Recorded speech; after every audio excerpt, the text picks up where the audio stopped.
আজ যে লাইভটা আপনারা দেখছেন সেই লাইভে দেখতে পাচ্ছেন একটা বছর 21-এর একটি যুবক। এই যুবককে এর আগে আমরা একটা খবর দেখিয়েছিলাম, আবারও সেই যুবকের খবর দেখাচ্ছি। এই বছর 21-এর ছেলের নাম রাজীব সরকার। একেবারে ছোট থেকে এর একটাই চিন্তাভাবনা বা মানসিকতা, যে জায়গাটায় ভালোবাসে সেটা হচ্ছে রাইডার। এটা হচ্ছে সোলো রাইডার, অর্থাৎ যেটাকে আমরা বলি স্কেটিং।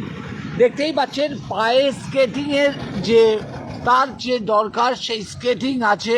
মাত্র 3টে চাকা বিশিষ্ট, 2 পায়ে 6টা চাকা। এই হচ্ছে স্কেটিং। সে এবার রং খেলতে যাবে হোলিতে। দেখতেই পাচ্ছেন 120 কিলোমিটার পথ। আমরা যেটা বলছি 105 কিলোমিটার, আনুমানিক 120 কিলোমিটার পথ সে মায়াপুর যাচ্ছে দেগঙ্গা থেকে।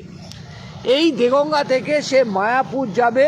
তার প্রারম্ভিক সূচনা হয়েছে একটা ব্যাগ, আর ব্যাগের মধ্যে কয়েকটা চকলেট। আপনারা দেখলেন কয়েকটা চকলেট সে নিয়েছে, কেননা এতটা পথ যাবে। এই দীর্ঘ পথ সে মায়াপুরে যাবে। আমরা নজরদেগঙ্গা পেজ তার শুরুটা দেখাবো, আর সেই শুরুতে একটা আবেদন রাখবো।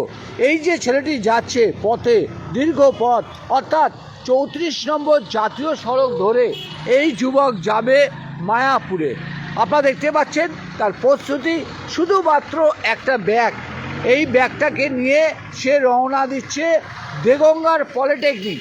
আমরা এখন আছি যে বেলাচাপা জগদীশচন্দ্র বোস পলিটেকনিক কলেজের সামনে, আর তার ঠিক সামনে এই যে চন্দনা গ্রাম, এই চন্দনা গ্রাম থেকে সে যাচ্ছে রাজীব। আর এই রাজীব এখান থেকে স্কেটিং করবে।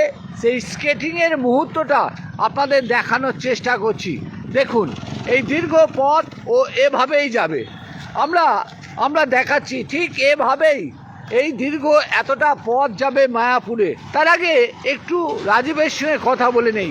এই যে এতটা পথ, এর আগে কি এত কিলোমিটার পথ তুমি এতটা গেছো কখনো? এর আগে এতটা যাইনি, এখান থেকে বাগবাজার গিয়েছি, আবার রিটার্ন এসেছি কিন্তু হ্যাঁ, তাহলে এখান থেকে মায়াপুর গুরুত্বপূর্ণ একটা রাস্তা, 34 নম্বর জাতীয় সড়ক। ঝুঁকি তো একটা আছে। কি আছে, রিক্সও আছে। ওটা দেখলে হবে না, আমার এটাও দেখতে হবে। আমি মানে সাইড থেকেই যাব। কি চিন্তা ভাবনা কি মায়াপুরে কেন? এখানে সারা বছর কাটিয়েছি, একটা ভালো জায়গায় কাটাতে চাই। এবছর হোলিটাই ওখানে কি রং খেলবে? ওখানে গিয়ে রং খেলবো, আর ওখানে যা এনজয় আমি অবশ্যই আমার ভিডিওতে দিয়ে দেবো যা হয়। তোমার ভিডিওর ইউটিউবের নাম কি, যারা দেখতে চায়?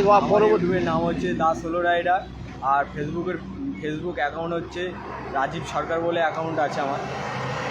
এই এতটা পথ, এই গরম চড়া রোদ্দুর, এ তো মানুষের একটা পথে তো রেস্ট নিতে হবে। হ্যাঁ, রেস্ট নিতে হবে। কতক্ষণ সময় লাগবে? এখান থেকে ম্যাক্সিমাম 8 ঘন্টা 9 ঘন্টা মতন লাগবে টাইম যেতে। মানে সন্ধে হয়ে যাবে। সন্ধে হয়ে যাবে। সবাই সকলকে জানাই, রাজীব এই যে পথ নিয়ে এতটা পথ ও যাচ্ছে, তার যে চিন্তা ভাবনা যে রং খেলবে মায়াপুরে গিয়ে, আর এই স্কেটিং করতে করতে ও কিন্তু পৌঁছে যাবে পুরো রাস্তাটা। আমরা চাইবো যে রাজীবকে আপনারা অবশ্যই সহযোগিতা করবেন। চলুন আমরা রাজীবকে দেখি কত দূরে ছুটতে পারছে। আমরা ছুটছি, ও ছুটছে, এভাবেই কিন্তু ছুটছে। দেখুন এভাবেই কিন্তু ছুটছে রাজীব। গোটা পথ কিন্তু এভাবেই যাবে সে মায়াপুরে। আমরা মায়াপুর যাওয়ার প্রাথমিক সূচনাটা দেখালাম আপনাদের সামনে। এই বেলাচাপা পলিটেকনিক কলেজ, সেখান থেকে এই যে স্কেটিং করতে করতে সে যাবে পুরো মায়াপুর। 105 কিলোমিটার পথ এভাবেই পাড়ি দেবে। আর আমাদের শুভেচ্ছা রইল সে যেন সফল হয়, এইভাবে যেন সাবধানে যায়। এর পাশাপাশি আমরা রাজীবের আর একটা কথা জিজ্ঞাসা করব যে পথে কি চাইবেন, মানুষকে কি চাইবেন? মানুষকে চাইছি এটাই যে সাপোর্ট করতে সবাইকে, আর হেল্প করবে অবশ্যই। মানে যাতে পথে যদি তাদের মানে কোনো রকম সহযোগিতা লাগে।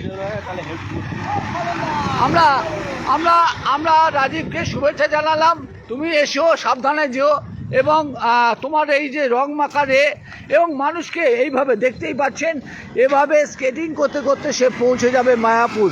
আমাদের আগাম শুভেচ্ছা রইল, সকলকে শুভেচ্ছা জানিয়ে চলে গেল, সেটাই আপনারা দেখালাম।